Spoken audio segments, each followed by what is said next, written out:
Prise du débat. Manicougan.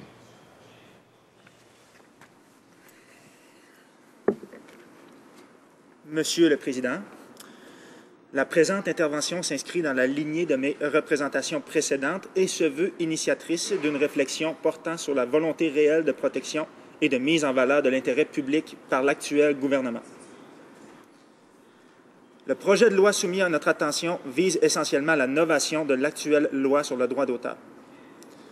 Les intervenants présents en cette Chambre conviennent tous de la nécessité d'un tel exercice.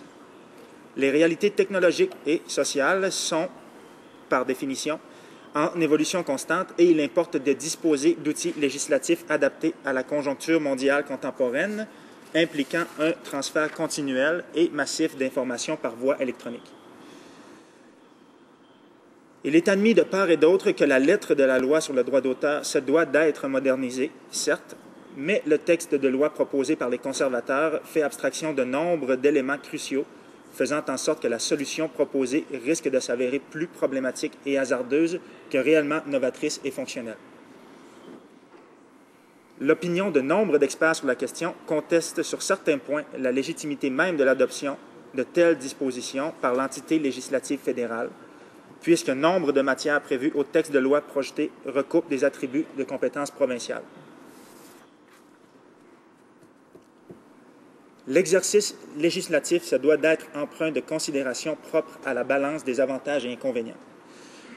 L'effet recherché par cette initiative étant la mise à niveau d'une loi portant sur des matières dites évolutives, le gouvernement se doit de préconiser une approche équilibrée entre les droits des consommateurs et ceux des propriétaires de contenu. Prenant en compte les pratiques en vigueur dans le domaine artistique et technologique, ce texte de loi est orienté de manière à favoriser les tenants de l'industrie, ultime détenteur des prérogatives associées au droit d'auteur. Je vais expliquer par la suite tous les concepts de licence et de cession des droits. Donc, voilà.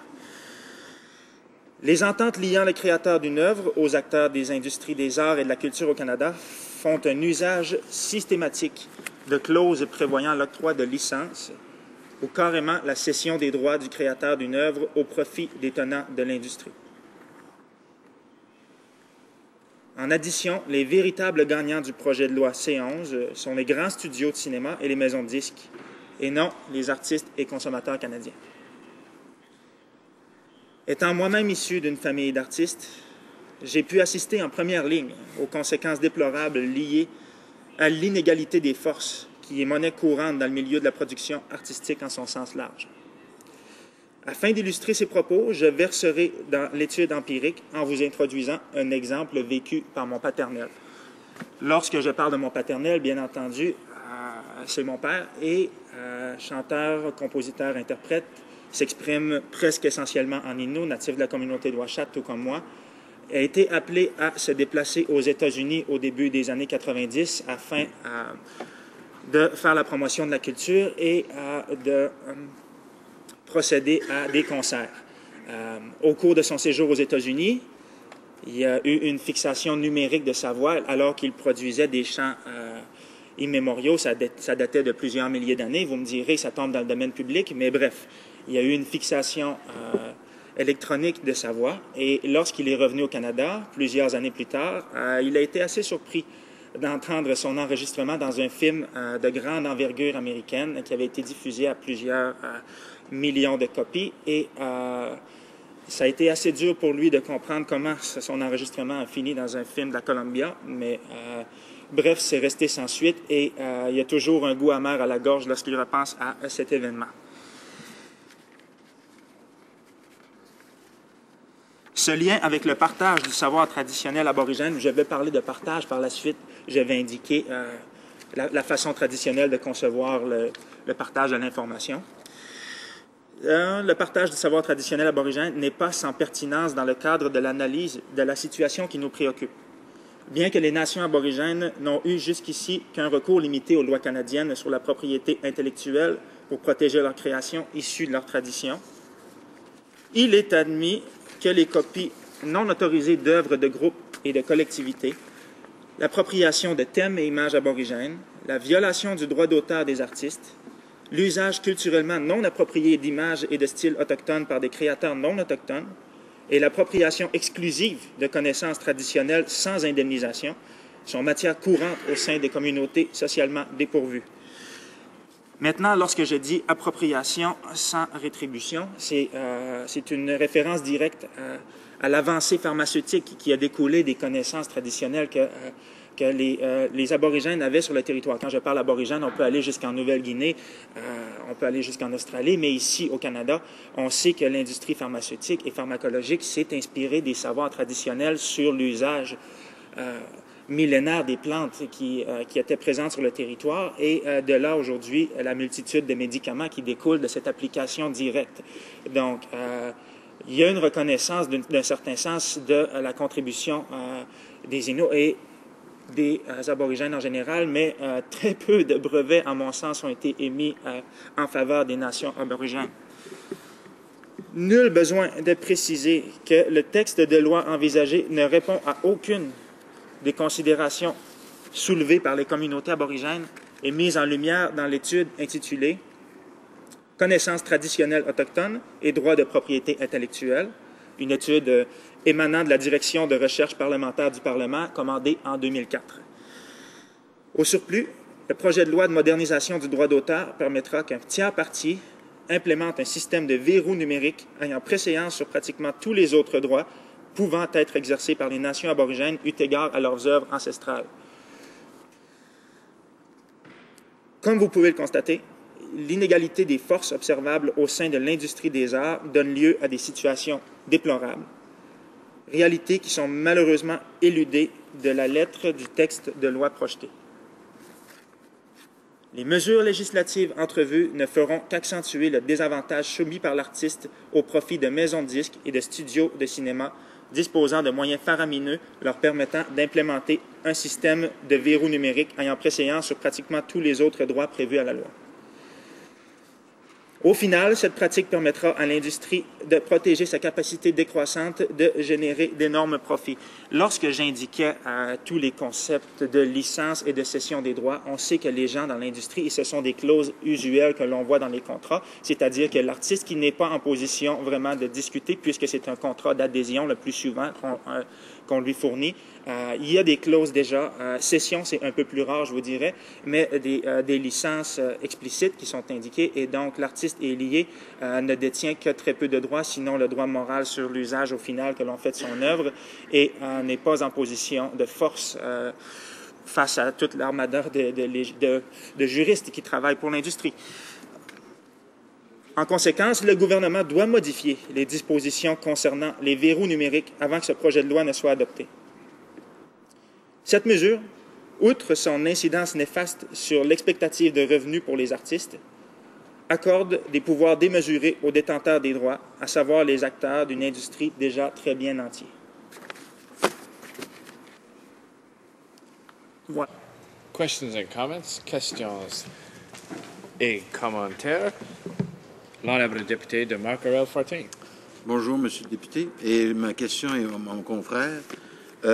Comment explique-t-il une capacité d'harmoniser le fait qu'on priorise avant tout dans cette loi le développement de l'économie numérique face au respect de la culture et du respect des prestations artistiques des membres d'un peuple qui doit se faire respecter tout simplement pour exister, continuer à exister et continuer à avoir une vie culturelle?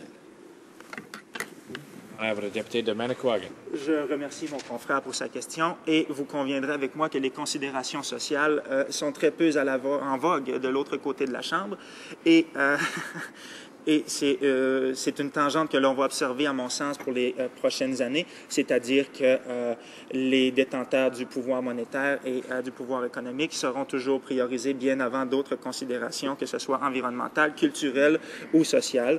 Donc, ce texte de loi-là qui nous est proposé aujourd'hui ne fait pas exception et c'est une tangente vers le même sens. Questions and comments, questions and commentaires. The honourable member for Winnipeg North. Honorable député de Winnipeg North.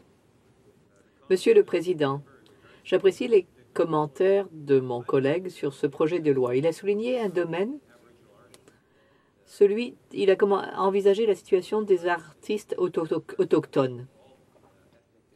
Les artistes autochtones, comme les artistes de toute provenance, tout milieu ethnique, ont une contribution particulièrement importante à apporter, contribution due en partie à leur patrimoine. Grâce à ce riche patrimoine,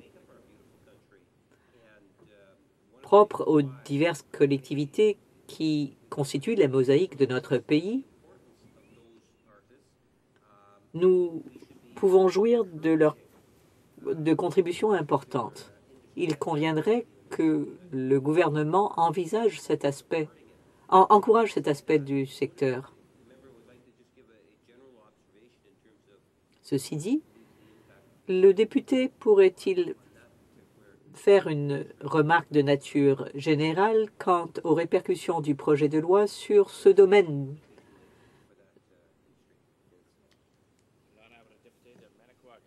L'honorable député. Pour sa question. Maintenant, pour ce qui est des communautés, je vais toujours me référer à ma communauté d'origine, soit les Inuits de Uashat et de Maliotenam. Il faut comprendre qu'ils sont très peu au fait des discussions qui interviennent ici dans cette Chambre et encore moins du texte de loi projeté.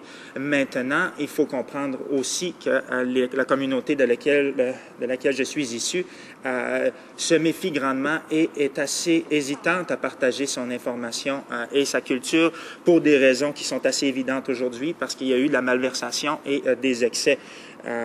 Que ce soit au niveau culturel. Donc, bien entendu, l'application des mesures qui sont projetées dans ce texte de loi-là il n'y aura aucune amélioration. En fait, ça n'améliorera pas le dialogue et encore moins le partage.